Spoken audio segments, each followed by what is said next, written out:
up, what up? Alright, so I'm going back on the path of, so essentially I just been feeling lost. Like I said earlier, I've been feeling a little bit lost, and I know the root is because I kind of strayed away from who I am as a person. Like I'm talking about the deep core of my heart and my soul and the connection to the universe and God and these things of this nature. So when I was in Thailand, I did an amazing job of being so rooted, really forgetting all the ideas and the perceptions and the perspectives and the thoughts that other people have kind of injected in me, and I really became myself. I became my own light. And here in the US, I really have found myself back in just this boxed mindset of caring about money, caring about what other people think, caring about if I fit in, caring about my social structure and kind of where I lie, and these things that are such human ideas that are at the end of the day just distractions. And so when you're distracted, anything that's not truth is deception. So if truth is a very fine line, then everything else could be considered deception. And so when you are distracted and you're deceived, then you're blind to the truth. And they can say like your third eye is closed. And I could definitely say that before in Thailand, my mind, like the idea of a third eye is kind of odd and in a sense like corny and cliched now, but when you do find that streamline of truth and you live in it for an extended period of time, and you truly understand the concepts and the ideas and the flows and just the overall connections of everything in this universe, you can say that you opened up a third eye. That some sort of vision which you didn't have previously was now given to you.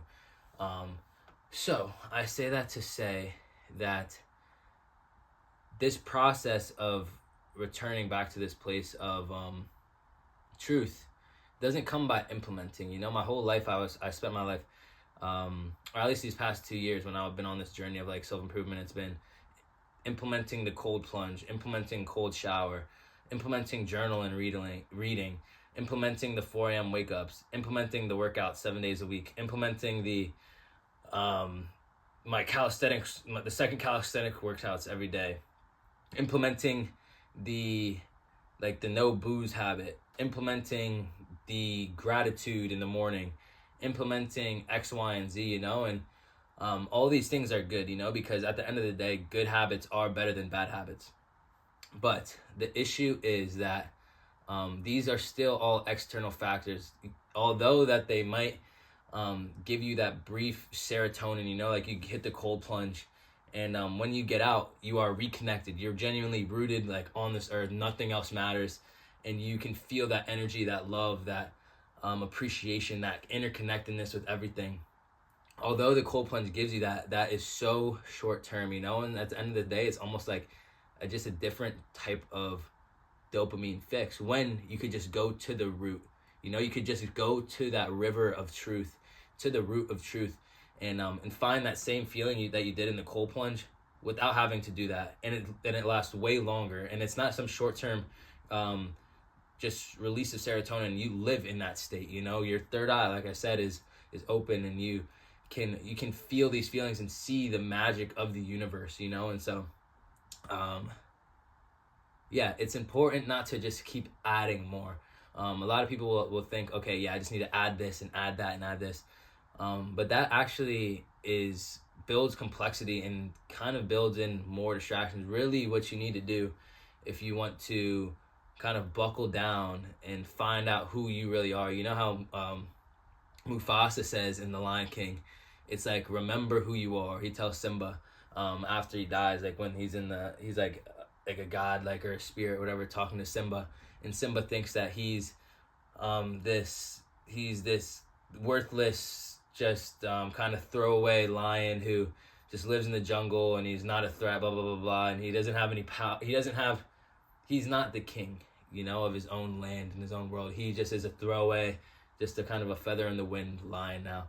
And Mufasa tells him, remember who you are, remember who you are. And that doesn't mean that Simba has to go and add freaking all this shit into his daily routine to build up his fucking muscles, and he has to like go to freaking lion training, go get bigger muscles and go do X, Y, and Z so he can fix his character. No, it just means that he has to go inside of himself, deep into his soul, deep into his spirit, forgetting that all the other shit that's ever happened, find it in his own heart, and remember, like, who are you? Why were we put here? Like, why did God put us here? And that's the path that I'm on right now, and that's really what I'm going to be connecting back into in these next however much life I have left to live, really. So you guys are seeing me now, really in my beginning stages where I still care about money. I still give a fuck about what other people think about me. I still can't go talk to girls, approach girls, because I'm scared.